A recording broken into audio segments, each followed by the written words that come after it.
Benvingut i benvingudes a la Setmana de la Ciberseguretat que impulsem des d'avui fins al proper divendres.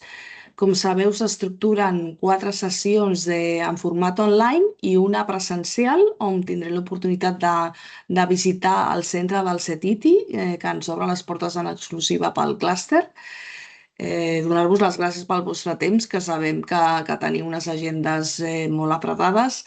No em vull estendre massa perquè sí que volem donar protagonisme als experts que us parlaran avui amb una introducció al tema de la ciberseguretat, però sí que volíem deixar constància doncs, de la rellevància i que té aquest tipus de sessions per al sector. Ja vam apostar per fer una setmana anterior de blockchain fa 2 anys. L'any passat la setmana va versar sobre la intel·ligència artificial i enguany hem decidit doncs, apostar per la resiliència digital, que ha de ser no només una prioritat per les empreses, sinó ja més aviat diria que una obligació. Vale. Demà, com sabeu, també tindrem una altra sessió a la mateixa hora, que en aquest cas serà més d'IA generativa, on abordarem aspectes clau com el guardarraïls, la privacitat o la protecció en els nous models de llenguatge. El dijous serà més de normativa i de la directiva NIS 2, i l'últim dia farem un petit debat, vale? Una mica per parlar sobre el factor diferencial i de la confiança per les empreses del sector turístic que pot suposar tenir mesures preventives contra els possibles atacs cibernètics. Vale? I avui ens acompanyen 3 empreses per abordar la sessió.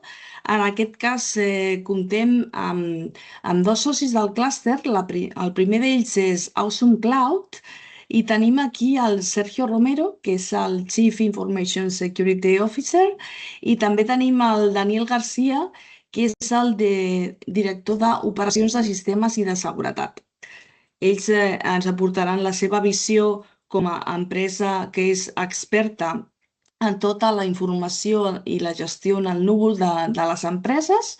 Vale? I després continuarem amb Hoteltic i amb el Marcos Marín, que en aquest cas és el director d'Hoteltic, que és una empresa de consultoria tecnològica que està especialitzada en el sector hoteler i que vindrà acompanyada de l'empresa Neòtica, que és un dels partners estratègics a través del Paco Sánchez. Vale? Així que, ja sense més dilació, si us sembla, us deixo amb la primera de les presentacions. Endavant, Sergio i Daniel, si voleu compartir vosaltres mateixos pantalla. Mentrestant, dir-vos que podeu fer les preguntes que considereu oportunes al xat i mirarem de donar resposta a través dels experts que tenim avui la sort de tenir en aquesta sala virtual. I bé, dono la paraula al Sergio Romero. Endavant, quan vulguis. Vale, faré la presentació en espanyol, perquè soc argentí i em costa molt parlar català, així que faré en espanyol català sense problema. Sin problema, Sergio. Vale, perfecto. Bueno, buenas tardes a todos. Muchas gracias a todos los que estáis aquí, al Tech Tuning Cluster también por invitarnos a la Semana de la Ciberseguridad. La base de lo que vamos a hablar hoy un poquito es, sabemos que cuando un usuario planea sus vacaciones, quiere reservar un vuelo o hace check-in desde el móvil, por ejemplo, lo que percibe siempre es una experiencia fluida, ¿no? Algo mágico. Un clic y todo funciona. Pero, sin embargo, sabemos que los que estamos aquí hoy, que detrás de este único clic hay por detrás un engranaje tecnológico muy grande, hiperconectado y que opera en tiempo real a nivel global. Hoy, bueno, Daniel García y yo venimos a no asustaros con jerga incomprensible ni daros el clásico sermón de IT, ni tampoco a venderos una caja de herramientas de seguridad, ¿no? Venimos en calidad de compañeros del clúster también, a analizar el activo más cotizado de la economía digital turística, que es la confianza.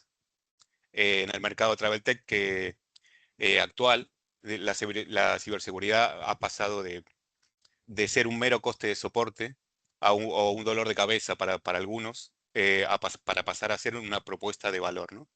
si el software que uno provee o el que generamos para empresas no es ciberresiliente, el negocio carece de cimientos. Esa sería la manera de decirlo fácilmente. Bueno, a lo largo de la presentación vamos a desglosar un poquito esto, la superficie de ataque que nos acecha día a día, y también mostraremos cómo poder blindar el producto desde las trincheras de las dos partes, ¿no? La gobernanza y el código. Bueno, esta la pasaremos rápido, pero sí, bueno, ahí salen nuestras caras un poquito. Bueno, para que entendas también desde de la trinchera que hablamos, nos presento muy brevemente. En nuestro día a día aportamos valor a las compañías, ofrecemos diseño, implantación y gestión de servicios, junto con servicios de ciber, y que nos enfrentamos día a día con al desafío desde dos perspectivas, ¿no? Dani desde la parte de lo que es DevSecOps, todo lo que es código y gestión de vulnerabilidades y exposición al riesgo, y mi parte un poco más alineado al tema de riesgos, alineación estratégica, también hacemos auditorías y pentesting. Precisamente desde aquí, desde donde combinamos en los proyectos en el sector turístico, es de donde construimos esta sesión, ¿no? Para avanzar. Pasamos. Bueno, comencemos con la pregunta obligatoria. ¿Por qué nosotros, no? ¿Por qué el sector Travel Tech se convirtió en un blanco favorito de mafias internacionales de ciberdelincuencia? La respuesta es puramente dinero, financiero. Los atacantes buscan el máximo retorno de la inversión para sus campañas, y el turismo digital les ofrece justamente eso, el escenario perfecto por estos cuatro factores que se ven aquí, ¿no? Primero, la densidad y la variedad del dato. Hay muy pocas industrias que concentren solo en un perfil de un usuario, nombres completos, números de pasaporte, itinerarios físicos detallados, ¿no? Preferencias de salud, datos de tarjetas de crédito. Es como un paquete premium para el robo de identidad. Segundo, la alta transaccionalidad. Movemos flujos masivos de capital las 24 horas del día, con procesos de reservas, cancelaciones, reembolsos, y esto es otra forma fácil de camuflar lo que sería el fraude financiero. Y tercero, en este caso, la infraestructura fragmentada. La innovación del sector vuela, pero muchas plataformas de última generación eh, tienen que integrarse obligatoriamente con sistemas antiguos, ¿no? Los sistemas legacy que siguen estando en los tour operadores o en transportes mediante parches lógicos.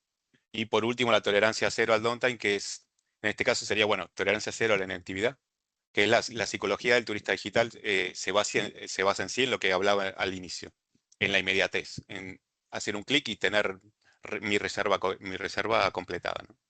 Y en este caso, bueno, si mi web o mi software da error, o al cargar, al ir a pagar, el cliente no va a esperar. Se va a la pestaña de al lado, reserva con la competencia o con otro aplicativo. Las mafias saben de la urgencia por recuperar el servicio, que es máxima, y eso también es lo que las convierte en víctimas perfectas para la extorsión. Esto es en el caso de que fuese, por ejemplo, un ransomware. Pasamos. Bueno, entramos en uno de los campos de los grandes caballos de batalla, digamos, de la consultoría en TravelTech, que es el almacenamiento de los datos de pago. En muchas auditorías de las que hacemos nos encontramos con un patrón bastante peligroso, que es el almacenamiento del PAN, ¿no? El número físico de la tarjeta de crédito, de manera interna en bases de datos secundarias, en logs muchas veces, que es por si acaso hay una disputa o para facilitar los cobros recurrentes. Y esto es una paradoja y un riesgo innecesario. Desde el momento que el software toca, procesa o almacena un dato crudo de tarjeta, el alcance estándar normativo, ahora lo que tenemos la PCI DSS, esto se expande totalmente por toda la infraestructura, ¿no? Esto afecta no solo a los servidores, sino a las copias de seguridad, a los entornos de desarrollo y a los registros de auditoría. De esta forma se multiplica exponencialmente el impacto de cualquier brecha, ¿no? Cualquier brecha que hay me afecta en todo. La arquitectura moderna nos exige mitigar este riesgo mediante la tokenización. Esto es o decidir ir a un tercero, que sería la forma más fácil de evitarme todos los problemas, aunque también puede haber otro caso que lo hablaremos luego. Pero bueno, el software debe estar diseñado para ser ciego al dato financiero, digamos, que a mí solo me llegue un token, en este caso justamente es lo que estamos comentando, me llegue este token y yo sepa que este token corresponde a tal transacción para tal petición. Si no tenemos el dato físico, el atacante no nos puede robar nada que sea útil. y el perímetro de cumplimiento se reduce drásticamente, ¿no? Esto nos ahorra mm, muchísimas horas de ingeniería y costes de auditoría también, que es lo que sigue. Esta me gusta mucho. Bueno, avanzamos un paso más, ¿no? En la gestión de riesgos y salgamos por un momento de los números de tarjeta que hablábamos recién y hablemos del segundo activo más codiciado en el sector, ¿no? Que probablemente es el más descuidado a día de hoy, que es la documentación de nuestros clientes. Para cumplir con las normativas de registro, las exigencias de policía o para ofrecer un check-in rápido, las plataformas almacenan muchísimas cantidades de imágenes, sobre todo alta resolución de DNI, pasaportes, visas y este tipo de información. Si el dato financiero era oro para el atacante, que era lo que comentábamos recién, los documentos de identidades son como el santo grial. Con eso pueden abrir cuentas bancarias falsas, pueden solicitar créditos, pueden suplantar identidades a nivel nacional e internacional. Por eso la misión técnica es clara, hay que reducir el impacto si sufriéramos una brecha. No podemos evitar al 100% que alguien intente entrar, porque como siempre se dice, la seguridad no es un 100%, ¿no? Pero sí que podríamos garantizar que si llegasen a entrar y se llevan algo, que lo que se lleven no les sirva. Para lograrlo lo que se hace es justamente dividir también en dos capas operativas, ¿no? La primera es la protección en reposo, que esto es cifrado de base de datos, justamente lo que vemos en la slide, ¿no? Control de accesos basados en roles, que sea estricto y sobre todo auditoría de accesos. Y aquí viene el tema principal, ¿no? Si no se sigue una auditoría, muchas veces pasa que, por ejemplo, un empleado de mi organización, que normalmente consulta, por decir una cosa, 10 pasaportes al día, y de repente un martes a las 3 de la mañana la cuenta descarga 5.000 documentos, tendría que haber un mecanismo de seguridad que detecte la anomalía y que bloquee el acceso antes de que se consuma la filtración. La segunda capa, que es la más innovadora desde el punto de vista de software, es justamente lo que vemos en esta imagen, que es la protección de documentos. Esto es, si un atacante podría vulnerar todas las protecciones o defensas que tengamos, ¿no? Y si consigue descargarse una imagen limpia de un pasaporte, el daño reputacional para la compañía es grandísimo, catastrófico, lo que digamos. La solución de ingeniería que se propone es implementar marcas de agua dinámicas, como estas que vemos, y automáticas que se impriman sobre la propia imagen en el momento de subida. Cuando el usuario sube el documento, el software automáticamente estampa el texto, este texto que se ve semitransparente y que no se puede quitar, y que se guarda de esta manera en nuestra infraestructura, de esta forma, que lo único que puede decir es solo válido para plataforma tal, ¿no? De esta forma, lo lanzo también como pregunta, ¿no? Si un atacante robara un documento almacenado en la plataforma, que la tenemos de esta manera, con la marca de agua cruzando la fotografía, ¿alguno cree que podría reutilizarlo para cometer fraude? Y la respuesta es un rotundo no. Ningún banco, ninguna aerolínea permitiría que este documento que tiene esta marca se utilice. Hay muchas webs ahora en día que nos permiten hacer esto, no antes de subirlo, pero la idea sería que nosotros proveamos a las compañías con esta solución en el momento de subida de archivos, por decirlo de una forma. Otro tema importante pasamos aquí. Bueno, para entender cómo nos atacan debemos asumir una realidad incómoda, ¿no? Que es el perímetro tradicional que existía antes, el perímetro de seguridad ha muerto. Ya no existe la muralla que teníamos antiguamente donde poníamos un firewall en la oficina y estábamos protegidos. A día de hoy, como se puede ver en la imagen esta, que generada con IA también, eh, no existe esto. Lo que se ve aquí es que el software Travel Tech actual es una red de dependencias circulares, ¿no? Que está hiperconectada. Tenemos nuestro motor de reservas, nuestro sistema SaaS integrado en tiempo real, con el PMS del hotel, con el Channel Manager, con los OTAs, pasarelas bancarias y sistemas, por ejemplo, de analíticas de terceros. Y los atacantes conocen esto también. Este mapa de interconexión es conocido y ellos buscan aplicar justamente lo que se ve aquí, ¿no? Lo que se llama el efecto dominó.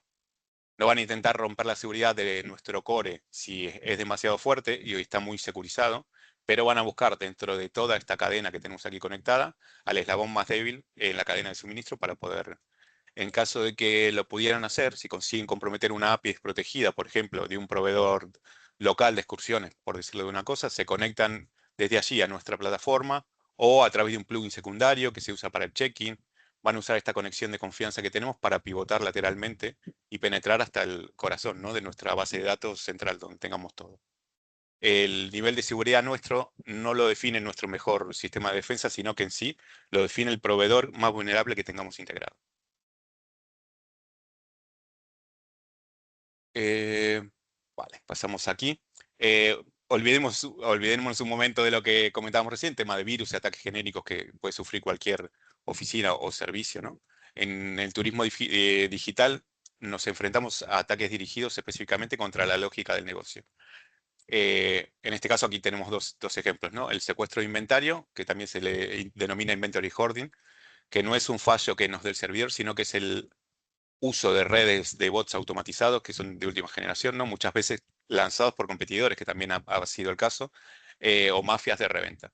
Lo que hacen en sí es entrar a vuestra web o a vuestro servidor o a vuestro servicio, empiezan a añadir masivamente habitaciones de hotel, asientos de avión, carritos de la compra o cosas similares, bloquean nuestro inventario durante el temporizador que nosotros ponemos de cortesía para reservar una habitación, por ejemplo, de unos 15 a 20 minutos, y durante este tiempo el sistema, al ser una petición legítima, muestra un falso lleno en las horas pico de tráfico.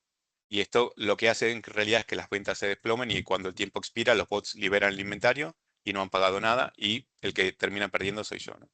Destruyen la estrategia de precios y el revenue management en minutos. Por otro lado, el account takeover, que esto sí que está enfocado más a plataformas de fidelización. Estos son atacantes que compran bases de datos en la dark web, por ejemplo, de credenciales filtradas, y lo que hacen, lanzan ataques automatizados de prueba de contraseñas contra los portales de clientes. Esto empiezan a probar hasta que sacan X cantidad de cuentas en las que pueden obtener acceso real, y el objetivo de ellos no es robar dinero de inmediato, sino lo que hacen es ir drenando de a poco silenciosamente puntos de fidelización, millas acumuladas, noches gratis para revenderlas en paquetes ilegales también, ¿no?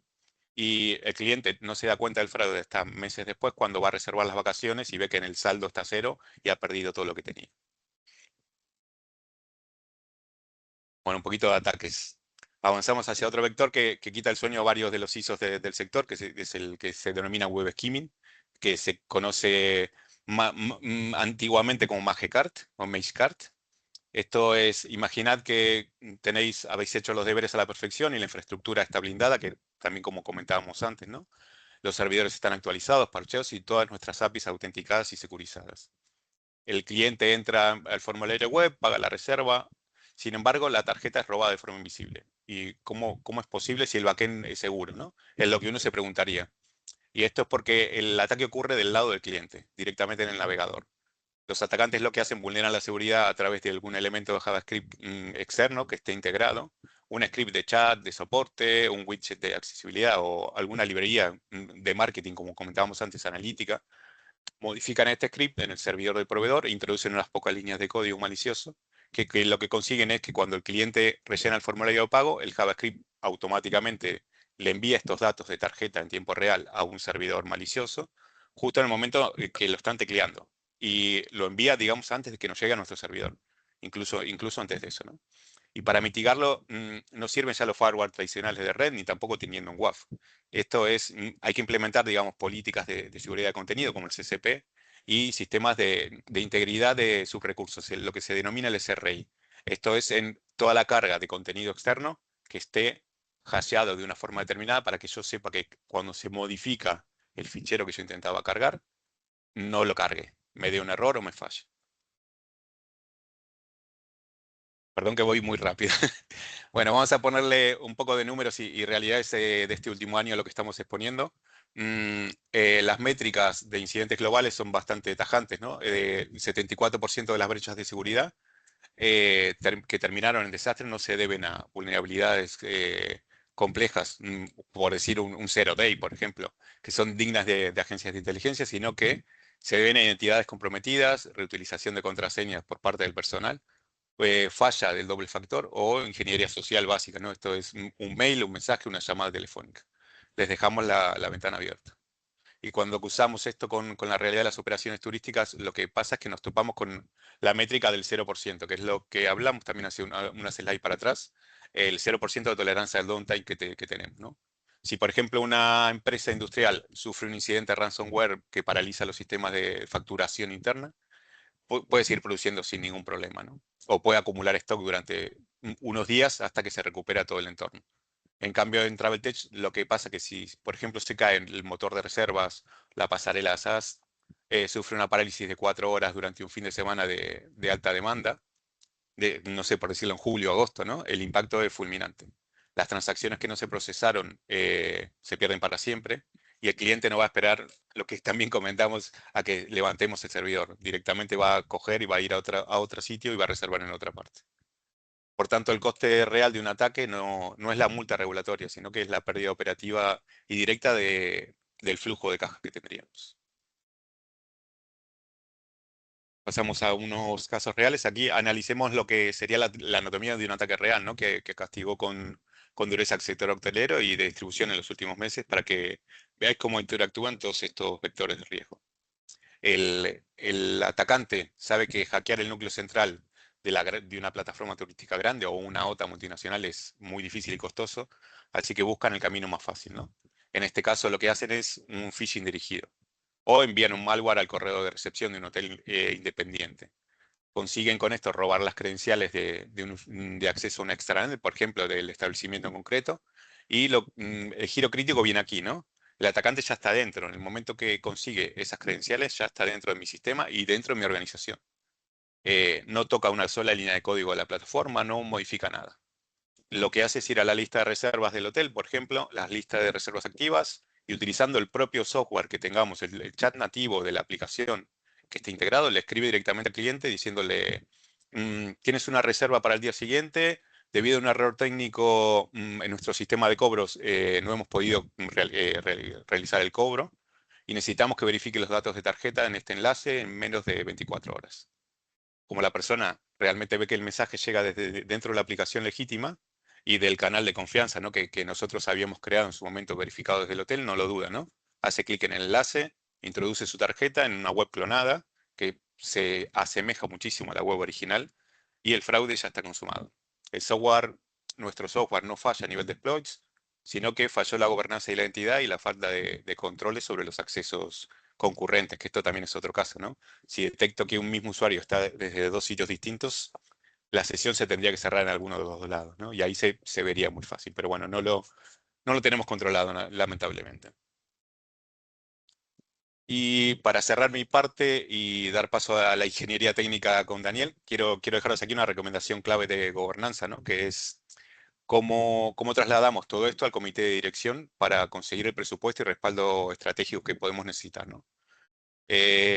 Sabemos que si vamos al BOAR o a los inversores a hablarles de parches de seguridad, puertos, vulnerabilidades de OWASP, van a cerrar los ojos y nos van a decir, bueno, está bien, muchas gracias. Sí, bueno, no van a entender, ¿no? La seguridad debe hablar el idioma del negocio. Por eso no tenemos que hablar de amenazas, hay que hablar de justamente lo que sale aquí, ¿no? Los indicadores de riesgo, los KRIs financieros. Lo que hace aquí es traducimos la seguridad al coste de downtime. Esto le tenemos que demostrar cuánto dinero neto deja de ingresar la plataforma por cada hora de caída en un sábado de agosto, frente a un martes de noviembre. Digamos, si se me cae en un martes de noviembre, no será igual que justo en plena temporada. Hablarles del coste de adquisición reputacional, ¿no? Que también esto es otro punto. ¿Cuánto presupuesto de marketing extra haría falta para recuperar el ritmo de altas de clientes si una brecha de datos sale en medios de comunicación? Y presentar planes de resiliencia basados en métricas auditadas. Esto es tiempo de recuperación técnica y pérdida de datos tolerable, ¿no? El RTO y el RPO. Cuando el BOAR entiende que la ciberseguridad equivale a garantizar la continuidad del flujo de caja del negocio, la conversación ahí normalmente cambia radicalmente. Y por mi parte, agradecer nuevamente y os dejo con Daniel para ver cómo ejecutamos esta inmunidad en el código. Muy buenas, ¿se ve mi pantalla?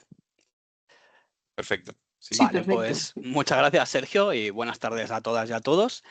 Como bien ha expuesto mi compañero Sergio, desde la perspectiva de gobernanza y riesgo, las amenazas del ecosistema Traveltech son complejos y tienen un impacto financiero devastador inmediato. Pero ante esto, la solución no puede ser poner parches manuales a posteriori ni contratar seguros a ciberriesgo, ni mucho menos cruzar los dedos esperando no ser la próxima víctima de la lista de un ciberataque, ¿vale? Como empresas tecnológicas tenemos la responsabilidad directa de diseñar el software asumiendo una premisa. Y es que tenemos que asumir que vamos a ser atacados en algún punto de la historia y varias veces, ¿no? Y nos van a atacar y el perímetro se va a romper. Entonces, a partir de este momento, vamos a bajar al barro de la ingeniería de sistemas, del cloud y la automatización para analizar cómo construir una arquitectura de software que sea ciberresiliente por diseño. Es decir, ahora se viene la turra técnica de esta sesión de hoy, ¿vale? Todo esto sin destruir la agilidad ni la velocidad de despliegue de vuestros equipos de desarrollo que necesiten para competir en el mercado. Intentaré hacerlo todo en un lenguaje entendible para todo el mundo, ¿vale? No entraremos en mucha profundidad. Entonces, cuando auditamos las arquitecturas y repositorios de código de plataformas turísticas o de otros sectores, nos encontramos de forma sistemática con los mismos 3 errores que veis en la parte izquierda de esta slide. El primero son los secret hardcoded, que son los passwords en texto plano de toda la vida. Es decir, desarrolladores que por prisa o por comodidad escriben el token del TPV, la contraseña de la base de datos de producción, claves del proveedor cloud, todo esto en texto plano dentro de nuestro repositorio. Y luego se suben donde alojamos estos repositorios, un Git, un GitHub o un GitLab. Si este repositorio se expone mínimamente, les estamos dando las llaves de nuestra caja fuerte en bandeja de plata a un atacante. Con esto mitigamos, esto lo podemos mitigar de raíz mediante una inyección dinámica de secretos, ¿vale? El código nunca va a saber cuál es el password. Se solicitan en tiempo de ejecución a un vault, que es donde almacenamos la contraseña en el cloud. Entonces, estas contraseñas se almacenan de manera cifradas, puede ser una Azure Key Vault o una AWS Secrets Manager, y estos passwords tienen rotación automática. Perdón. El segundo error es otorgar permisos de acceso excesivos. Es decir, tenemos usuarios de servicio con permisos de más porque es que no sé qué permisos necesita o porque necesita hacer de todo un poco, así que le doy permisos de administrador. Mentira. La ingeniería moderna exige aplicar el principio del mínimo privilegio, ¿vale? Cada microservicio, cada usuario de servicio debe tener únicamente los permisos estrictos para hacer su función y nada más. Lo mismo para los usuarios de los empleados, ¿vale? Y el tercer error es el despliegue manual en caliente, es decir, hacer cambios en caliente directamente en el servidor de producción.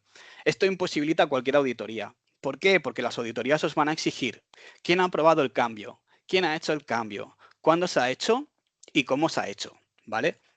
Entonces, si todos estos cambios pasan por una pipeline de Continuous Deployment, Continuous Integration, un CI/CD, y lo tenemos automatizado bajo la filosofía de infraestructura como código, garantizamos en los registros de la ejecución de esta pipeline quién ha hecho el cambio, quién lo ha aprobado, cómo se ha hecho y cuándo se ha hecho, así facilitando las auditorías y garantizamos la trazabilidad de todos los cambios. Ahora profundicemos en los 2 grandes dolores de cabeza del desarrollo moderno, las APIs y la cadena de suministro del software, ¿vale? Las APIs son esas cañerías por las que fluyen nuestras transacciones, consultas de inventario, pero estos endpoints muchas veces se exponen al exterior sin la protección debida.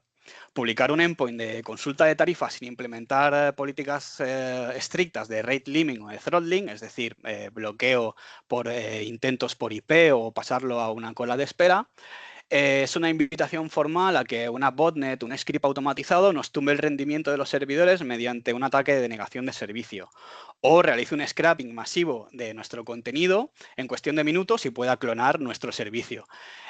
Para esto hay herramientas de protección de marca porque sería suplantación de identidad y suplantación de otro negocio, pero hoy no vamos a tratar este tema, ¿vale? Por otro lado, la caja de la derecha, el riesgo latente que hay es el de la cadena de suministro, ¿vale? El software Travel Tech no se programa desde cero, se construye ensamblando piezas. Quiero decir que más del 80% del código de vuestras aplicaciones son librerías de código abierto de terceros que vuestros desarrolladores descargan vía NPM, Maven o pip o cualquier otro proveedor de paquetes, ¿vale? Si un atacante consigue comprometer una de estas librerías e introduce malware dentro de estas librerías, nuestra pipeline de desarrollo la descargará, compilaremos y estaremos empaquetando y desplegando el malware directamente dentro de nuestra versión oficial sin que nuestros firewalls perimetrales sospechen nada. Esto ocurre habitualmente, esto está ocurriendo, el más conocido este año, el año pasado fue Shai-Hulud con más de 169 paquetes de Node.js comprometidos, ¿vale? Vía NPM. No quiero asustar a nadie, pero hay maneras de mitigarlo, ¿vale? Para escalar comercialmente, me explico, la gran mayoría de nuestras plataformas tecnológicas han migrado de arquitecturas monolíticas hacia entornos de microservicios. Es decir, que hemos pasado de tener un servidor en el que alojamos la base de datos, el frontend, el backend y toda la tecnología de nuestro proyecto, y lo hemos separado y lo hacemos en microservicios, ¿vale? En contenedores de Docker orquestados por Kubernetes dentro del cloud. Esto aporta una flexibilidad excelente, pero introduce un sesgo de riesgo peligroso, y es la confianza implícita dentro de la red interna virtual de este clúster de microservicios, ¿vale? El error tradicional de ingeniería es asumir que, como el tráfico es privado, ocurre dentro del clúster, pues es seguro, ¿no? Y por defecto es seguro y dejamos las comunicaciones de los contenedores sin cifrar y en texto plano. Entonces, si un atacante consigue explotar una vulnerabilidad menor en un servicio secundario y se hace con un usuario dentro de ese contenedor, por ejemplo, compromete el contenedor que genera los PDFs de las facturas, ¿no? Y accede ahí, pues puede realizar escucha pasiva del tráfico de esta red interna. Puede capturar credenciales, puede capturar datos de clientes que vayan viajando hacia las bases de datos. Entonces, la respuesta de ingeniería es adoptar el modelo Zero Trust interno mediante la implementación de una capa de Service Mesh.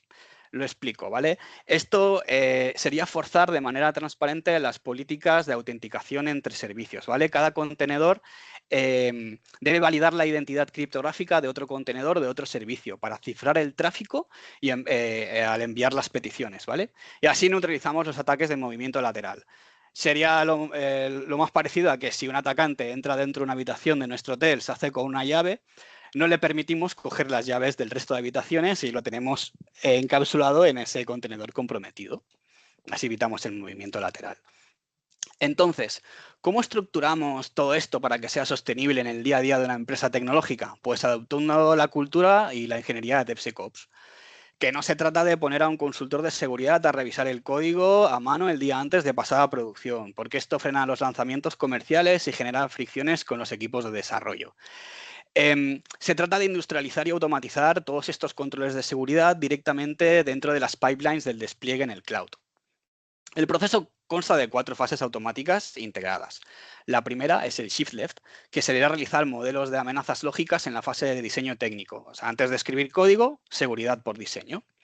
Segundo, la inclusión de herramientas SAST, ¿vale? Que son herramientas estáticas, robots automatizados que analizan el código estático en el repositorio, pues buscando contraseñas expuestas, malas prácticas de desarrollo o incluso en los commits, ¿vale?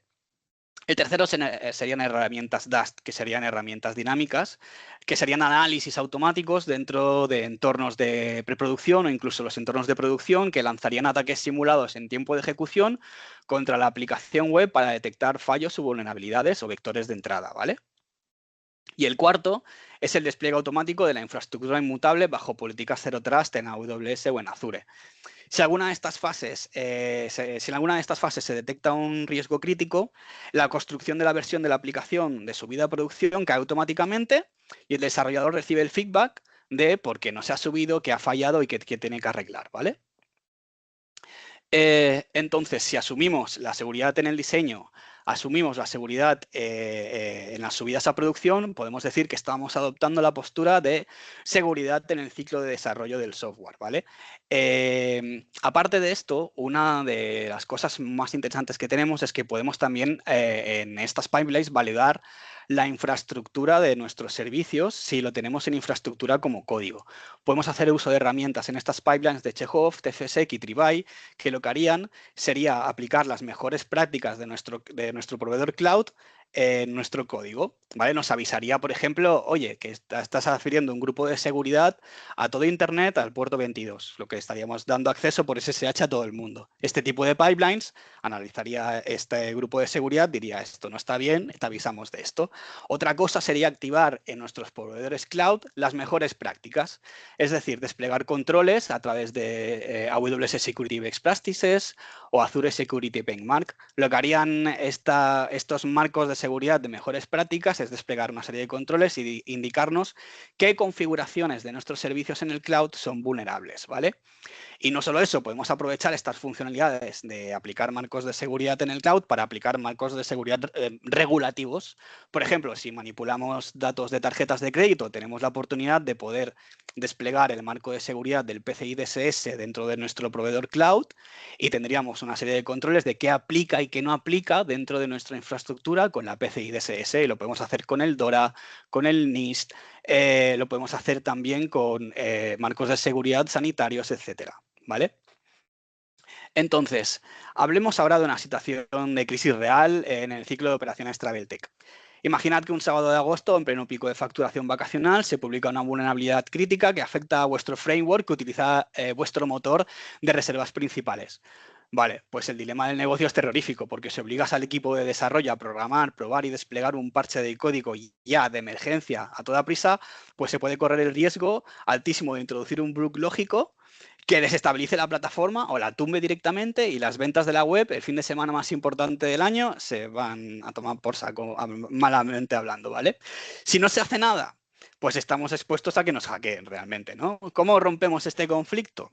Pues, por ejemplo, mediante la estrategia de virtual patching implementada a nivel del WAF, en el perímetro, más en el borde de nuestros sistemas, ¿vale?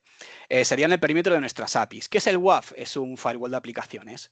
Lo que haría es que cuando una petición va a ir hacia nuestra infraestructura, es analizada y si esta petición tiene el patrón específico que explota una de nuestras vulnerabilidades directamente en esta capa de seguridad, la ignoramos, ¿vale? Y no entra dentro de nuestros servicios. Así la plataforma queda protegida frente a los escaneos de atacantes externos en cuestiones de segundos, ¿vale? Y sin haber alterado una sola línea de software de producción. Esto compra relativamente un tiempo técnico de valor incalculable para que nuestros ingenieros puedan desarrollar y testear y desplegar la solución definitiva en el código de manera controlada y segura sin urgencias destructivas para el final de flujo de caja. Entonces, sé perfectamente lo que estáis pensando muchos de vosotras y vosotros ahora mismo, que es que esto suena fantástico, pero que mi equipo es pequeño y nuestros recursos son limitados y no podemos implementar todo esto mañana. No os preocupéis. La ciberseguridad es un camino muy largo y de maduración progresiva, ¿vale? Pero por eso hemos preparado 4 pequeños consejos, con 4 quick wins de alto impacto y bajo coste de implementación técnica para empezar a elevar la resiliencia de vuestros sistemas de inmediato. El primero es aplicar el multifactor de autenticación obligatorio sin excepciones a todo el mundo. Doble factor para toda la plantilla, para accesos cloud administradores, para portales de partners de confianza. Así, podemos anular de raíz más del 90% de los ataques de phishing tradicionales. Si nos roban las credenciales, si hay una brecha de datos y nuestras credenciales están comprometidas, al tener el doble factor de autenticación no las podrán explotar, ¿vale? El segundo sería inventario de APIs. Hay que hacer acopio, auditorías internas para catalogar qué endpoints tenemos expuestos al exterior. Y tenemos que dar de baja automática, fulminante, interfaces heredadas, APIs heredadas, que hayamos hecho de pruebas y que estén expuestas y se quedaron ahí por olvido. Esto hay que caparlo de inmediato. Tercero, políticas de control basado en accesos en Based on Role Access, ¿vale? Airbag, que sería restringir estrictamente quién puede acceder o modificar las bases de datos de producción o nuestros sistemas mediante roles. Y cuarto, pues serían simulacros de recuperación. No debemos de asumir que nuestras copias de seguridad funcionan solo porque el software que hace nuestras copias de seguridad dice, ok, copia hecha, ¿vale? No, hay que intentar restaurar esta copia de seguridad. Hay que levantar un entorno aislado desde cero, ¿vale? Un martes por la mañana, empezamos. Hay que anotar qué impedimentos nos encontramos, qué falla en la reconstrucción de estos backups, porque descubrir un fallo en una simulación es un aprendizaje muy valioso y muy importante, porque si descubrimos que la restauración de un backup nuestro falla durante un ataque real, puede suponer el fin del negocio si no podemos restaurar nuestros sistemas más críticos. Así que también otro paso más después de estos 4 quick wins que os hemos dado sería contar con un equipo de seguridad dedicado o con un proveedor que nos ofrezca determinados servicios de seguridad. Uno sería la monitorización continua, ¿vale? Monitorización de vulnerabilidades, exposición de nuestros servicios, qué hay expuesto, cuáles son los vectores de entrada, recursos de cloud mal configurados, qué dependencias tenemos vulnerables en nuestro código, ¿vale? Luego, tenemos que hacer pentestings periódicos de nuestras aplicaciones, ¿vale? Porque así ponemos en práctica la validación de nuestros controles. Esto simularía a escenarios reales de ataque, obtendríamos un informe en el que dicen cuál es el vector de entrada, cómo pueden explotar nuestros sistemas y aparte cómo debemos de arreglarlo, ¿vale? Y otro sería la gestión del riesgo, que sería priorizar, digamos, con los equipos ejecutivos cuáles son los procesos más críticos a los que hay que echarles primera mano para arreglar, ¿vale? Sería priorización según el impacto real dentro del negocio. Luego sería hacer un seguimiento de excepciones, porque obviamente va a haber muchísimas vulnerabilidades, o esperemos que pocas, que no podremos arreglar, porque o bien no tenemos la capacidad para hacerlo, no tenemos el equipo ni el dinero suficiente para poderlo hacer. Entonces, estas excepciones es un riesgo que tenemos que asumir. Este riesgo que asumimos lo tenemos que documentar y tenemos que monitorizarlo de alguna manera, ¿vale? Entonces, avanzamos hacia lo que sería el marco normativo y de cumplimiento, que es un terreno donde el panorama legal en España y Europa se ha endurecido notablemente en este último año. Si vuestro software TravelTech o vuestro software as a service da un servicio o interactúa con infraestructuras críticas, turoperadores de gran tamaño o entidades públicas, la certificación en el Esquema Nacional de Seguridad es ya, si no lo es ya, va a ser de forma inmediata un requisito contractual indispensable para poder operar en el mercado. Paralelamente, la Directiva Europea NIS2 eleva la ciberseguridad a nivel de responsabilidad legal directa para los comités de dirección y exige un control riguroso de los riesgos en toda la cadena de suministro digital. Pero os recomiendo que cambiéis radicalmente la perspectiva sobre este tipo de cumplimientos, ¿vale? No veáis el Esquema Nacional de Seguridad o el NIS2 como un dolor de cabeza burocrático o un mero ejercicio de rellenar unas filas de Excel increíbles para luego conseguir un logo y ponerlo en vuestras plataformas y estamos certificados, ¿no? Son excelentes marcos que nos dicen paso a paso cómo estructurar la resiliencia operativa de nuestra infraestructura cloud, ¿vale? Es una oportunidad muy buena para ver cómo podemos arreglar nuestros servicios y ser más resilientes. Además, presentarse ante una licitación de un gran tour operador internacional o de una multinacional hotelera con una certificación oficial de seguridad bajo el brazo constituye un activo de venta imbatible que os sacará de la guerra de precios por volumen.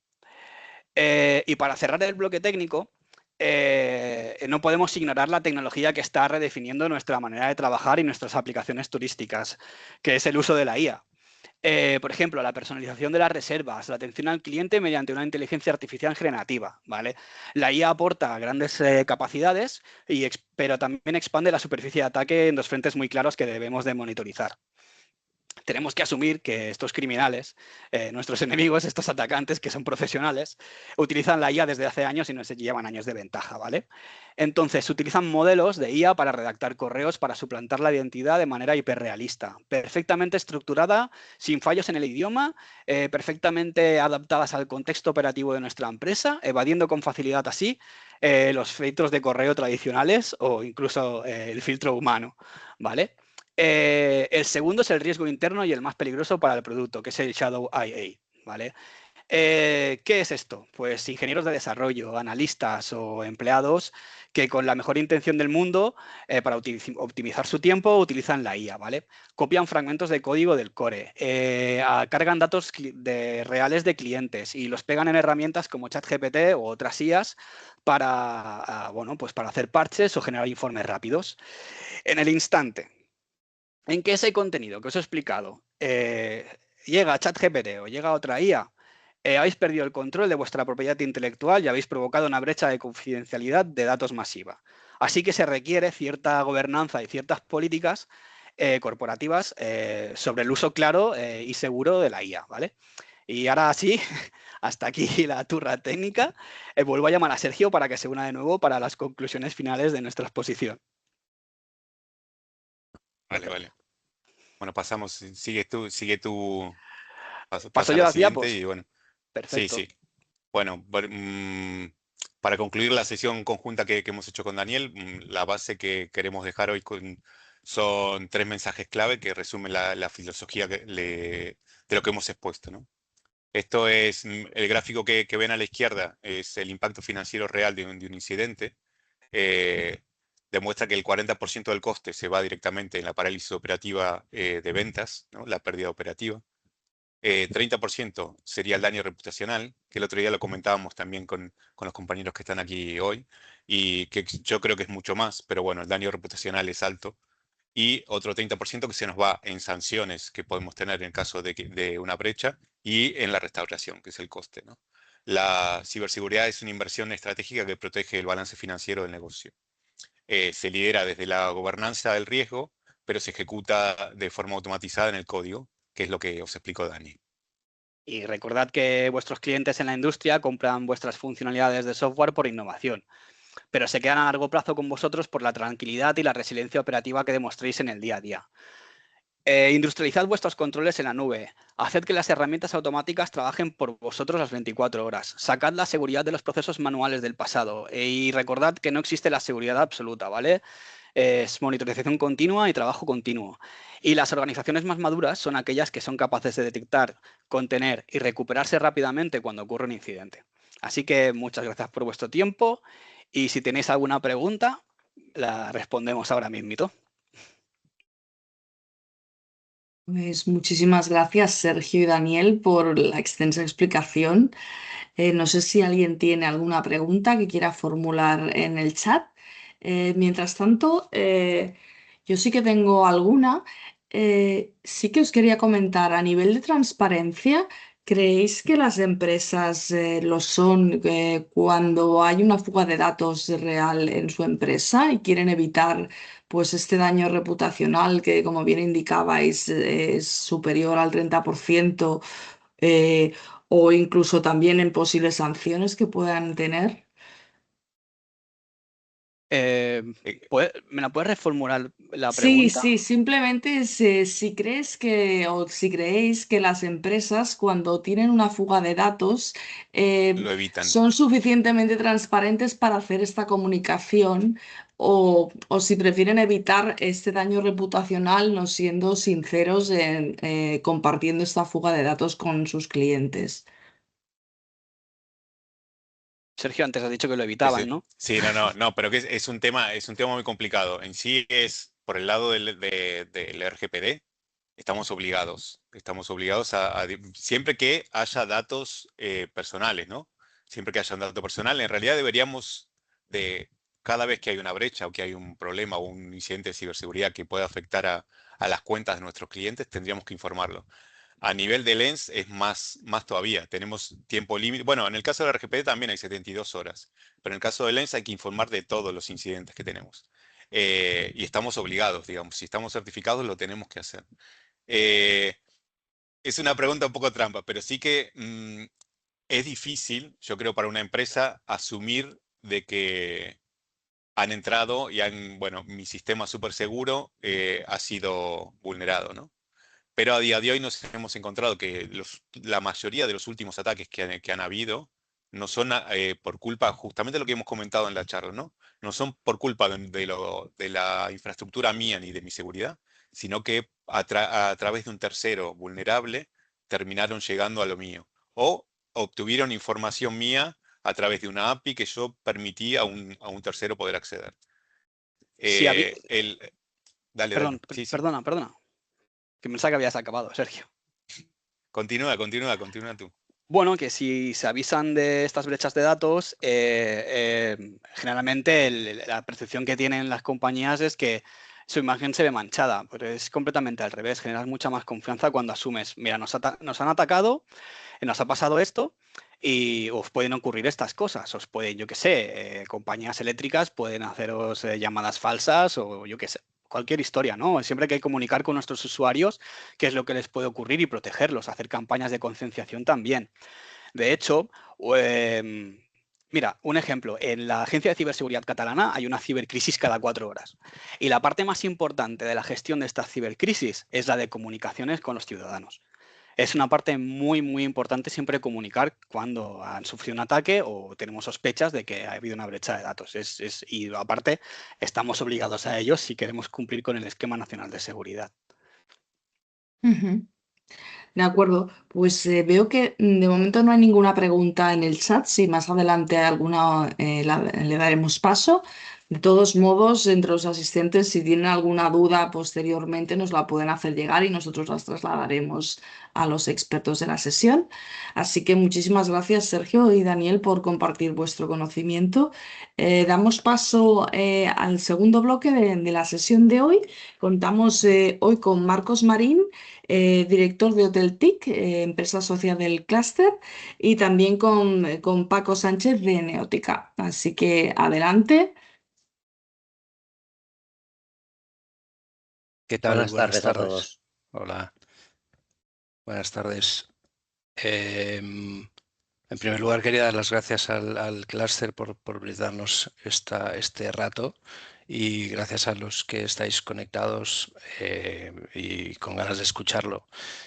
Para empezar, y después de haber visto este análisis tan completo por parte de Ausum, y revisando nuestro contenido, el que hemos preparado con Paco, veo que tenemos un enfoque muy parecido en cuanto al objeto de análisis, pero estamos en capas distintas, ¿no? Con lo cual puede ser que lo que digamos os suene a cosas que han dicho tanto Sergio como Dani, pero desde un enfoque quizá algo distinto, ¿no? Enfocado más conceptualmente desde el riesgo. ¿Vale? Empezaré por presentarnos rápidamente para que sepáis quiénes somos. Paco, adelante, si quieres empezar tú.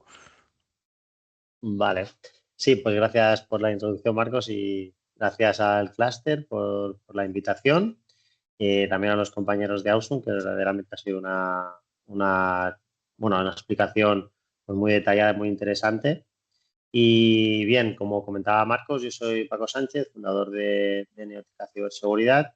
Llevo más de 25 años pues, en el sector de las TIC, ¿no? Y desde hace tres años y medio pues, formamos parte de la consultora 6, desde la que estamos ayudando pues, a empresas de diferentes sectores, ¿no? Y entre ellos pues, empresas del sector hotelero pues, a mejorar su postura de ciberseguridad desde la perspectiva de la protección sobre todo, ¿no? Con Marcos, colaboramos más con la capa de gobierno, ¿no? Que como hemos visto anteriormente, pues sin gobierno no hay protección al 100% porque al final es un poco como la potencia sin control, ¿no? Es decir, son dos aspectos que tienen que ir un poco de la mano. Y Marcos, pues, Y yo soy Marcos Marín. También llevo más de un cuarto de siglo metido en el sector de hospitality al que aterricé por una carambola. Yo soy informático de carrera, pero ya casi hotelero de profesión, ¿no? Últimamente muy vinculado a la ciberseguridad, aunque hace 20 años ocupé mi primer rol de CISO en un grupo hotelero español conocido, ¿no? Y ahora vuelvo a retomar este rol con toda la transformación que ha sufrido no solo la tecnología, con la irrupción de todas las nuevas tendencias, incluida la inteligencia artificial de ahora, sino el sector hospitality y travel en general, ¿no?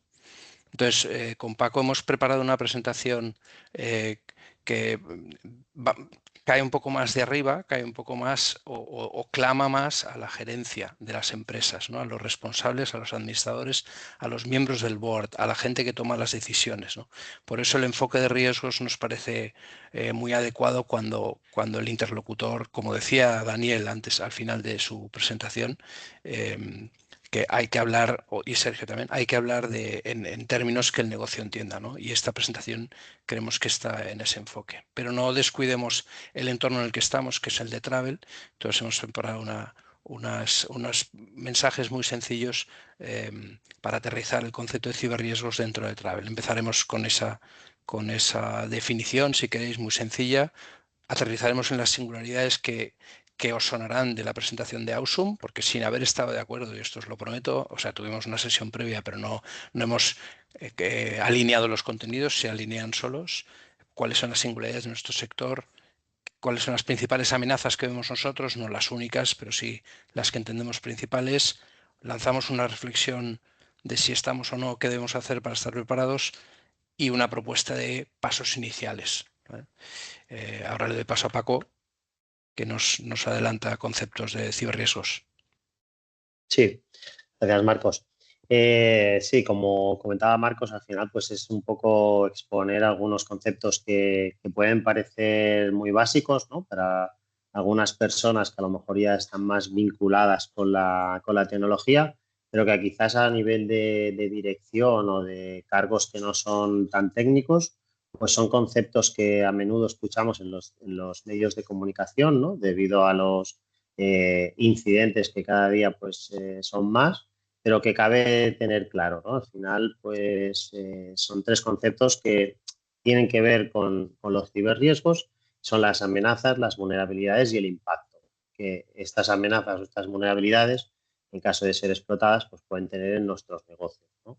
Al final, una amenaza es cualquier cosa que puede dañar los sistemas de tecnología o los procesos o las infraestructuras de nuestras empresas, de nuestros hoteles, de nuestras aplicaciones pues, para este sector hotelero y estas amenazas pues están ahí fuera y están, digamos, esperando a que los fallos que aparecen en nuestros sistemas, ¿no? Estas vulnerabilidades que antes comentaba Dani, que era necesario pues la monitorización, que no podíamos coger código de cualquier sitio y embedirlo en nuestros sistemas, pues estas vulnerabilidades al final son fallos que pueden ser explotados por estas amenazas.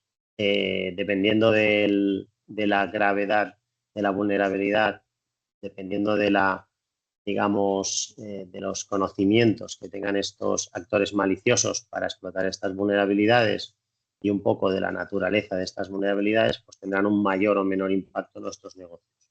Estos impactos pues, pueden ser desde los casos que han explicado ellos, en los que pueden suplantar o llegar a captar tráfico y hacer links fraudulentos pues, a las pasarelas de pago. Pueden ser impactos que afecten a la disponibilidad de nuestras infraestructuras, pueden ser impactos que afecten a la reputación de nuestros negocios, pueden ser impactos que afecten a las finanzas, en fin. En realidad hay una gran gama de opciones, ¿no? Amenaza, vulnerabilidad e impacto, pero al final lo que debemos de conocer es el riesgo de no hacer esa gestión de vulnerabilidades, puesto que esas amenazas están ahí para aprovecharlas, ¿no? Al final es cuestión de cerrar todas las puertas, todas las ventanas, de que lo que tengamos expuesto pues esté de la manera más segura posible para minimizar ese impacto. Ya puede ser impacto de marca, impacto financiero, impacto operativo, etcétera. Marcos. Muy bien. Luego volveremos a algún concepto de aquí, pero me gustaría ahora introducir, y aquí sí que veréis cosas que con cierta simetría en la presentación de Ausum, y es que nuestro sector, y hablando del sector, no es solo hospitality, me refiero a toda la cadena de suministro de travel, que lo hemos estructurado en 4 bloques, pero Internet está lleno de ejemplos de cómo se estructura el sector travel, ¿no? Y porque hay cientos de miles de actores distintos, ¿no? Pero nosotros hemos querido estructurar los bloques para luego buscar cuáles son los principales riesgos que podríamos identificar en cada bloque, ¿no? Tendríamos los proveedores de inventario, que son los que al final tienen la cama del hotel, el asiento en el avión, el camarote en el crucero o la parcelita en el glamping de turno, ¿no? Entonces, estos son los proveedores de inventario, los que al final prestan ese servicio al consumidor final, ¿no? Este sería el primer bloque. El segundo bloque es un bloque donde englobamos las empresas de distribución, y aquí todos los que estamos conectados dentro de esta industria sabemos a los que nos referimos, a los channel managers, a los GDS. Realmente no aportan más valor que el hecho de distribuir, que ya tienen valor en sí, pero no añaden valor en esa. Son distribuidores, ¿vale? Más a la derecha tenemos a los intermediarios, ¿no? O los que sí que aportan un valor añadido y, por supuesto, se lo cobran. Y aquí nos referimos a las OTAs principalmente, ¿no? Que están cobrando pues entre un 15 y un 25% en la intermediación de esos inventarios que intermedian, ¿no? Y ofrecen distintas capas de valor, ¿no? Aquí tenemos las OTAs, las agencias de viajes, turoperadores, etcétera. Y finalmente tenemos a los clientes cuando hablamos de clientes no solo puede ser el propio, pues el booking engine que usa la web del hotel, lo podríamos referir como cliente, ¿no? Pero nos referimos más a las aplicaciones, CRMs, cosas que ya están en la cara del cliente, tocando al cliente, ¿vale? Todos estos 4 bloques están habilitados o activados con una serie de servicios digitales, por supuesto, ¿no? Y aquí todas las empresas del clúster tendrían que verse identificadas en alguna de estas, en alguna de estos cuadros, ¿no? O bien porque son un PSP, un proveedor de servicios de pago, o porque son un fabricante de PMS, o porque tienen un booking engine comercial en el mercado, o porque tienen una aplicación de CRM, o porque proveen de servicios de guest Wi-Fi para hoteles y otros tipos de centros, ¿no? Entonces, estos son servicios que habilitan a esta cadena de suministro conformada por estos 4 bloques, ¿vale? Y de esta singularidad bajamos y resaltamos 3 factores que nos hacen apetecibles, ¿no? Sergio ha comentado alguno de ellos en su exposición. El primero es el valor de los datos. Somos un sector, el travel, que tiene esta singularidad. Los datos que trata el sector son de altísima calidad porque están verificados. Nos basamos en datos oficiales, datos de pasaporte, de documentos de identidad, datos de tarjetas de crédito. Son datos de altísimo valor, no son datos rellenados en formularios de cualquier manera, sino que son datos que vienen acompañados de una capa de verificación. Por lo tanto, eso le confiere una mayor calidad al dato y a su vez lo hace más tentador para que alguien, o sea, lo convierte en ciber, lo llamamos pote de miel, ¿no? Honey pot, ¿no? Porque es algo que atrae, interesa, porque si por una reserva nos pueden cometer un fraude con un link fraudulento y levantarnos 500 euros por una reserva, es que a lo mejor un perfil de un VIP se puede llegar a pagar hasta $30.000 en la dark, ¿no?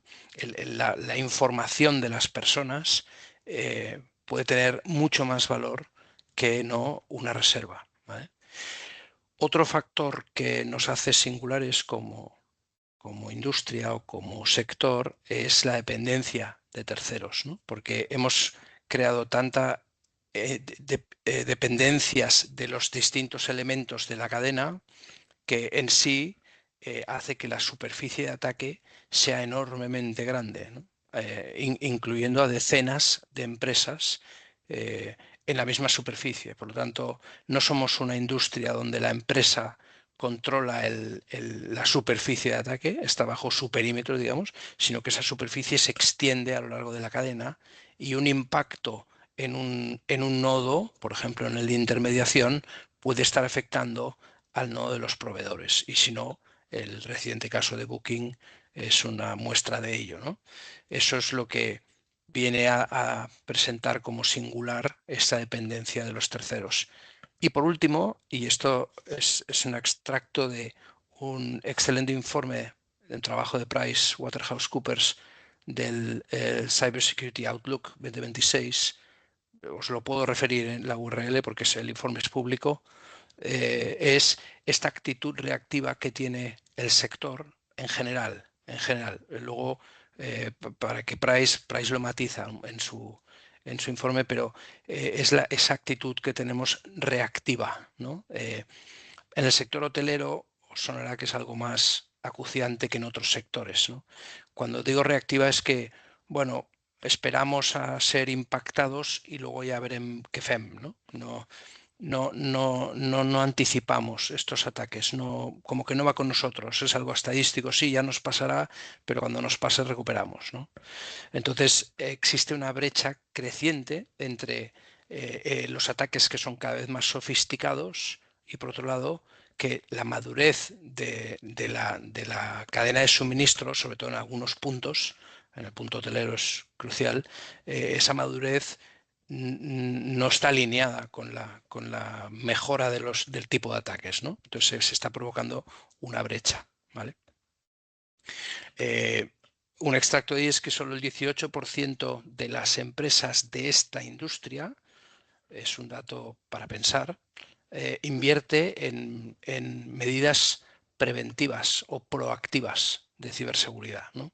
Eso quiere decir que la gran mayoría de las empresas no invierte, simplemente espera que suceda y busca cómo recuperarse cuando sucede. Ahora todo el mundo corriendo a contratar pólizas de ciberriesgo, ¿no?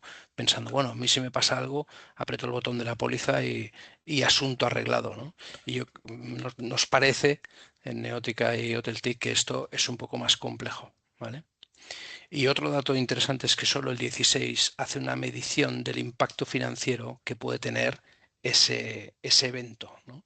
Eso es relevante porque sigue ocupando, digamos, la primera plana en las áreas de IT y de seguridad, pero parece que a los CEOs les cuesta acabar de entender y hacer lo suyo, ¿no? Hacer parte de su responsabilidad es la diligencia digital, vamos a bautizarla si me permitís, ¿vale? Ahora me gustaría, junto con Paco, que repasemos cuáles son estas principales amenazas que hemos identificado. No son las únicas, pero sí las comentamos. Sí. Sí, respecto a la transparencia anterior, destacar lo que ha comentado Marcos de la importancia de los datos, ¿no? Porque hay una frase muy conocida en el sector y es que los datos son el petróleo del siglo XXI, ¿no? Al final es lo que buscan los cibercriminales, robar esa información.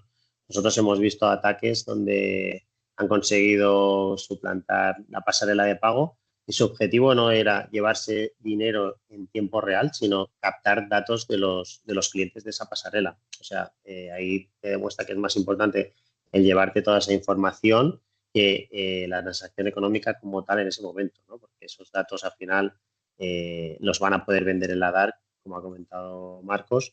En cambio, si ejecutas el cobro, pues igual tienes algún problemilla más para ofuscarte, ¿no? Y no ser detectados.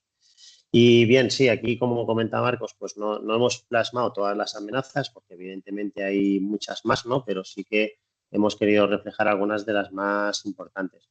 Empezando por la extorsión operacional. Cuando un cliente pues, sufre un incidente de ransomware, pues ahí se rompen muchísimas dimensiones de la seguridad de la información. Te rompen la disponibilidad, te rompen la integridad, te rompen la confidencia de los datos. Y no solo eso, sino que se llevan esa información fuera, la exfiltran y luego te extorsionan. Te extorsionan a ti como empresa víctima y también a todos los contactos que trabajan contigo. Es decir, son capaces de, a través de esa información que han exfiltrado, poder atacar a esa cadena, ¿no? Y al final eso es como una mancha que se va expandiendo y por lo tanto pues es bastante importante pues esta amenaza tenerla en cuenta y protegernos como tal. Antes Daniel lo comentaba, pues el phishing avanzado con la IA, pues es que realmente hace unos años pues hacían un phishing muy bruto, ¿no? Muy con faltas de ortografía y muy mal hecho, ¿no? Que al final también era un poco, les ayudaba un poco a identificar a las víctimas más vulnerables, porque si soy un scammer, elaboro un phishing muy mal hecho y hay alguien que es capaz de picar ahí, pues esa persona es carne de cañón, o sea, me voy a centrar ahí porque seguro que voy a sacar bastantes cosas, ¿no? Todo eso con la IA se ha sofisticado muchísimo y ya no solamente hablamos de phishing, sino que ya hablamos de llamadas telefónicas donde suplantan voz de tu jefe, hablamos de estafas donde han suplantado voz e imagen, ¿no? Hay un caso muy conocido, pues a un financiero donde en una sesión de videoconferencia con su director financiero hizo una transferencia de muchos millones, ¿no? Y fue indetectable. Pues parece que son cosas de ciencia ficción o de películas, pero eso está pasando. Y después también la parte de la fuga de información. Al final, como comentábamos antes, pues los datos es uno de los activos más importantes que las empresas deben proteger y es lo que están buscando, ¿no? Al final, pues a través de esos datos son capaces de atacar a tu cadena de suministro, a tus clientes, a tus proveedores y por tanto, pues pensamos que esa es una de las amenazas también a tener en cuenta. Voy un poco También, rápido porque como vamos un poco mal de tiempo. sí, vamos un poco justos. Termino con esto. Los nodes critics nos referimos a la concentración que hay en ciertos de los 4 bloques que veis que conforman la cadena. Hay ciertos nodos que se convierten en críticos por su alta densidad, ¿no? Hay muy pocas empresas para muchas transacciones. Nos referimos a las OTAs, a los GDS. Ahí estamos concentrando y por lo tanto hay una relación de dependencia que indudablemente eleva el riesgo, ¿vale? En cuanto a riesgo de terceros, y hilándolo también con la presentación que ha hecho Dani de Ausum, hace 20 años, solo 20 años, la práctica totalidad de componentes estaban dentro de la cadena o del grupo hotelero, en el caso de los hoteles, ¿no? Imagino que de forma parecida a las líneas aéreas, cruceros, etcétera, ¿no? Con la irrupción del cloud, todos esos componentes han subido a la nube, ¿vale? Aquí tenemos un problema de que estamos menos preparados para gestionar los riesgos e incidentes que suceden ahí arriba, ¿no? Como decía Ausum, el tener un buen inventario de APIs, el comprobar que realmente los servicios están intercambiándose los datos correctos y de que no hay amenazas por fuera de nuestra organización que no podamos detectar, ¿no? Entonces, ahí tenemos ese riesgo de terceros. Y por último, el cumplimiento normativo, que hay quien pensaría que, oye, esto en sí no es una amenaza, pero creemos que es una buena forma de gestionar. O sea, si gestionamos el cumplimiento normativo como un riesgo en sí, es decir, si hago una campaña y no cuento con el consentimiento expreso de los interesados, me estoy exponiendo a una sanción por parte de la Agencia Española de Protección de Datos, por lo menos en territorio nacional, ¿no? Pues eso es una exposición a riesgos. Alguien tiene que decidir, y no IT o no el CISO, si eso debe hacerse o no, porque debe tratarse como un riesgo para la organización, ¿no? Porque las sanciones ya sabéis que ahora ya no están estratificadas en 5.000, 10.000 o 300.000. Ahora pueden ir incluso vinculadas a la cifra de negocio, ¿no? Aquí nos sale una reflexión para nuestra industria, ¿no? De si estamos o no preparados para convivir en un mundo donde las amenazas van a ir explotando. Pues no cabe duda, o sea, ya no es un tema de a mí no me han atacado todavía, seguro que te han atacado, y si no, vas a ser atacado como organización si tienes algo para atacar, ¿no? Datos personales o datos financieros o incluso información, cualquier cosa que pueda tener interés, ¿no? Entonces nos sale esta pregunta, si estamos preparados o no. Y aquí hay dos grandes respuestas para estar preparados como organizaciones: es contar con un plan de continuidad de negocio y con un plan de recuperación frente a desastres. Yo os cuento un poco muy por encima en lo que consiste un plan de continuidad de negocio, y Paco hará lo mismo con la recuperación frente a desastres, ¿no? Que desastre es una palabra muy dura, pero hay que pensar en lo peor, ¿no? O hay que prepararse para lo peor y esperar lo mejor, ¿no? Pero la continuidad de negocio es algo que en hostelería, por lo menos los hoteles, y siempre me viene la imagen del equipo, el cuarteto de cuerda aquel en la cubierta del Titanic mientras este se iba hundiendo, ¿no? Que se habían puesto el chaleco y seguían tocando, ¿no? Eso es un poco lo que vi yo cuando hubo el gran apagón el año 24, y es que tirábamos de generador y la música, el pianista seguía en el lobby tocando el piano, ¿no? Cuando los de mantenimiento andaban subiendo bidones de gasoil para que los generadores no pararan de generar electricidad, ¿no? Entonces, los planes de continuidad tienen como objetivo, primero, garantizar la seguridad de las personas, eso es lo más importante, y esto ya no es un tema, es un tema que trasciende totalmente a la tecnología y a lo digital. Que recuperemos las operaciones en los tiempos que se han establecido, luego Paco os cuenta algo, y que sobre todo las pérdidas que se puedan haber producido sobre los activos se puedan minimizar con seguridad activa, o incluso recuperar si han habido estas pérdidas, ¿no? Esto es en lo que consistía en plan. Es toda una ciencia, ¿eh? Y yo creo que es bueno abordarla cuando se ha llegado al mínimo de madurez, ¿no? Y luego Paco os cuenta ahora la recuperación frente a desastre, que es algo más habitual. Sí, bueno, son dos planes que tenemos que tener preparados, ¿no? Porque al final pues como ya se ha comentado en varias ocasiones, ya no se trata de si vamos a ser atacados o no, sino de cómo estamos de preparados para continuar con nuestras operaciones, volvernos lo más resiliente posible, ¿no? Que todas estas directivas, todas estas normativas, estos frameworks de seguridad, pues es lo que buscan. Al final hay empresas, hay sectores que son más críticos que otros y esa resiliencia es más importante.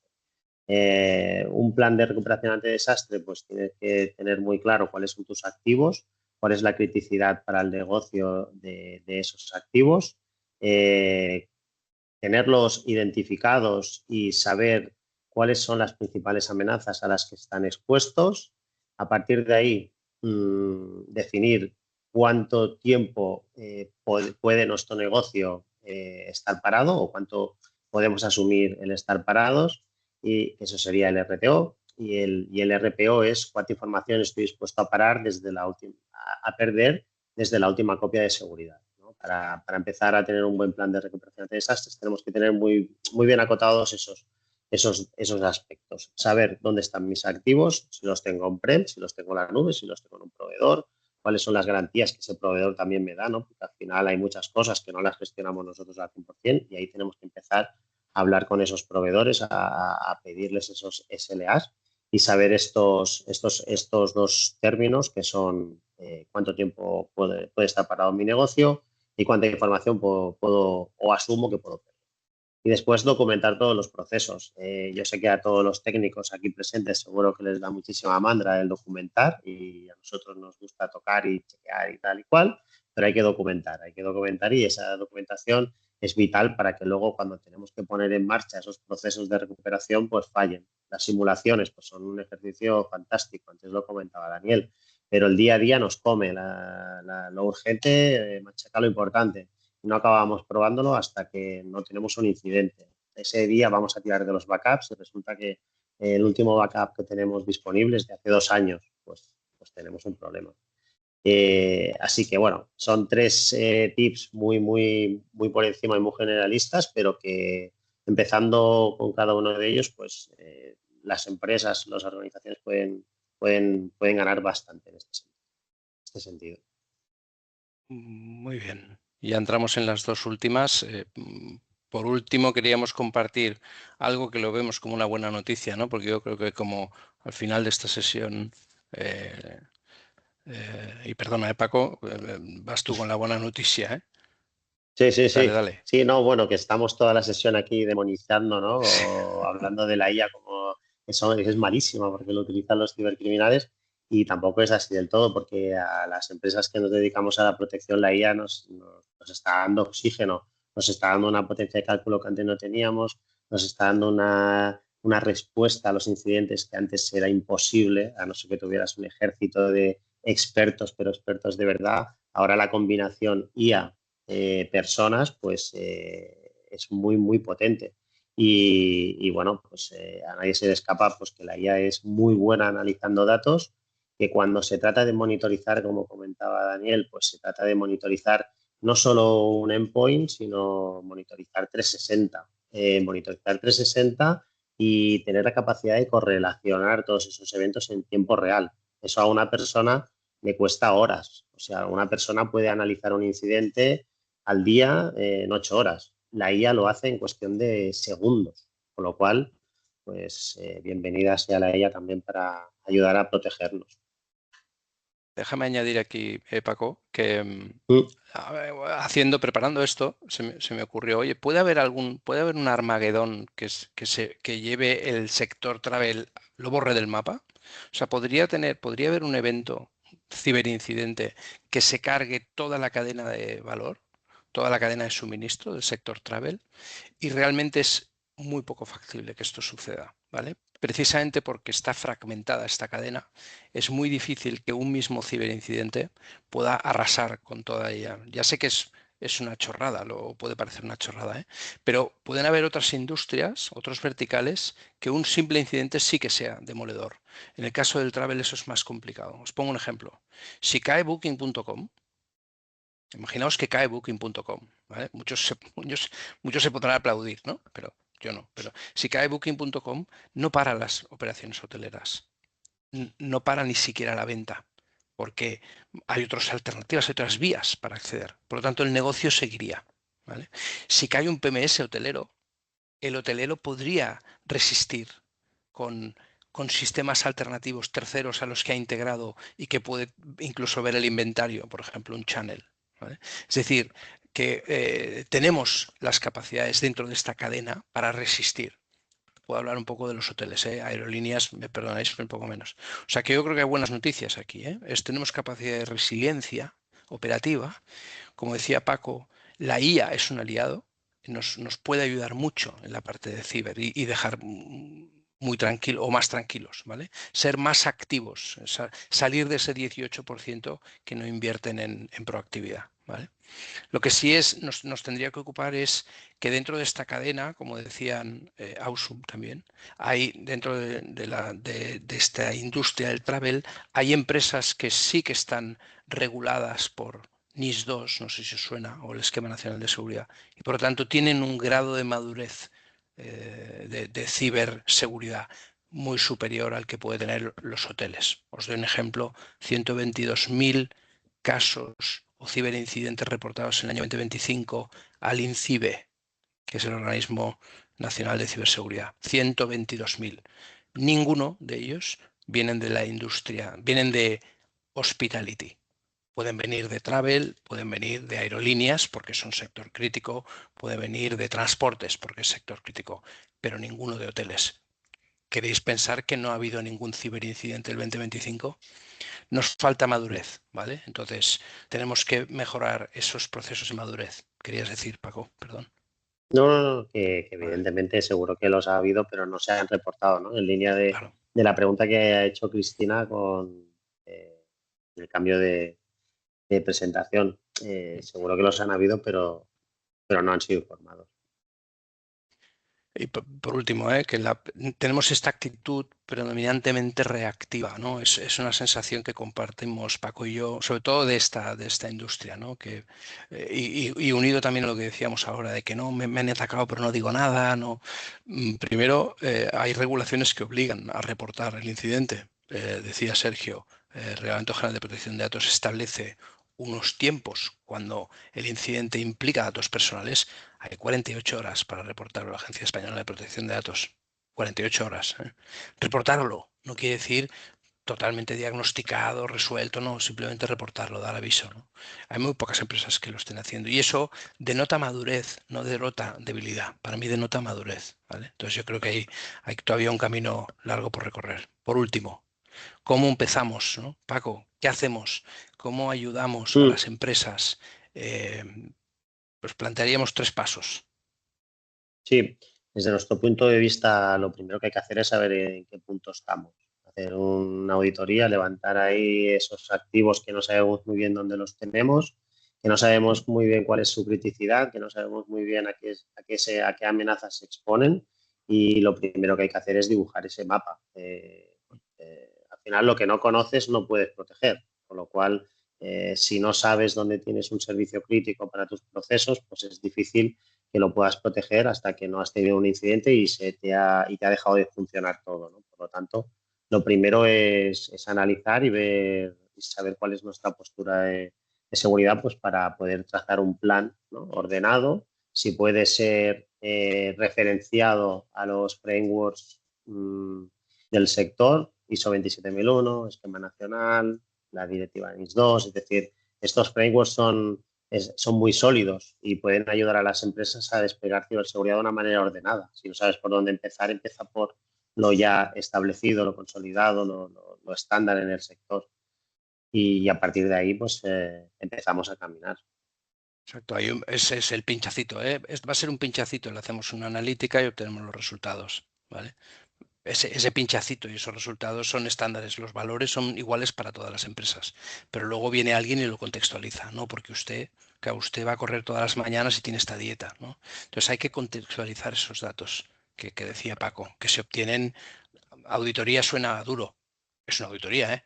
Pero no sé, un análisis diferencial, si queréis, o una analítica. Una evaluación, ¿vale? Una evaluación. Un Sacamos la postura, postura, hacemos la contextualización para para averiguar, no todas las empresas tienen que hacer lo mismo, sino esto sería muy sencillo y no habría competencia. Quiero decir, las empresas harían lo mismo. Entonces hay que contextualizar y ver en las empresas cuál es la cultura, cuál es el momento en el que se encuentran. No todas las empresas van a tener todo el dinero para ponerlos en el año 1. Vamos a ordenar eso, vamos a priorizarlo. Pero el enfoque debe ser riesgos, porque es la gerencia al final quien aprueba, la gerencia asesorada por su equipo de IT, por su CISO, por empresas externas. Pero la gerencia debe tener la información para tomar las decisiones y priorizarlo. Y esto, como hemos dicho antes, es un camino largo. Eso es muy complicado y es largo. Pues, pero no por ello no dejemos de empezar, ¿no? Y por último, planifica. Hagamos un plan a 3, 5 años vista. Y las cosas se van cambiando, la tecnología cambia, pero nos movemos en ciclos de presupuesto, igual que hay un presupuesto de compra y servicios, hay un presupuesto de marketing, hay un presupuesto, pues debería haber un presupuesto para IT y dentro de IT, si queréis, pues un presupuesto para proyectos de ciberseguridad, ¿no? Y finalmente sí, y ejecútalo, claro, o sea, el presupuesto, ejecútalo. Pero con la el E de euro, E. porque cualquier contramedida de seguridad, cualquiera, implica un recurso. Y normalmente ese recurso es dinero, ¿vale? Puede no implicar dinero, pero requerirá tiempo de personas. El tiempo de personas es dinero. O sea, al final es dinero. Por eso digo recurso, ¿vale? Por eso ejecuta siempre tiene una implicación financiera o económica, ¿vale? De nuevo trasciende a la parte de IT. Y con una idea última, y es que el riesgo como tal se puede al final reducir hasta el riesgo aceptable, que es lo que llamamos línea base, y al final, si queréis, se puede transferir a una compañía de ciberriesgos, ¿no? Contratando una póliza. Lo que no es transferible es la responsabilidad. O sea, la responsabilidad siempre quedará en los administradores de la organización. ¿Vale? Y no tenemos nada más. Con esto terminamos. Yo creo que... Y 30.